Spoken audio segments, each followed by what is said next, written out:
নড়াইলে সেনাবাহিনীর অভিযানে বিবদমান দুটি দলের কাছ থেকে বিপুল পরিমাণ দেশীয় অস্ত্র এবং একটি স্নাইপার স্কোপযুক্ত রাইফেল উদ্ধার করেছে এবং এই ঘটনায় 4 জনকে আটক করা হয়েছে।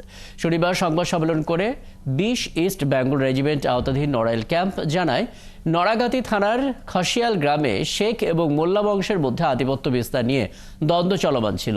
শুক্রবার রাতে শেখ বংশের মিলন শেখকে বাজার থেকে ফেরার পথে কুপিয়ে জখম করে ফেলা মোল্লা বংশের লোকেরা শনিবার সকালে উভয় পক্ষ সংঘর্ষে লিপ্ত হবার জন্য খসিয়াল বাজারে আসতে বলে। 28 সেপ্টেম্বর ভোরে সংঘর্ষের খবরে সেনাবাহিনী অভিযান চালায়। এ সময় ঘটনাস্থল থেকে একটি স্নাইপার স্কোপযুক্ত রাইফেল সহ বিপুল পরিমাণ দেশীয় রামদা, ছুরি, কোড়াল, বল্লম, চাপাতি জব্দ করে। কিছু বিদেশি মুদ্রা এবং মোবাইল উদ্ধার হয়। ঘটনাস্থল থেকে 4 জনকে আটকও করা হয়।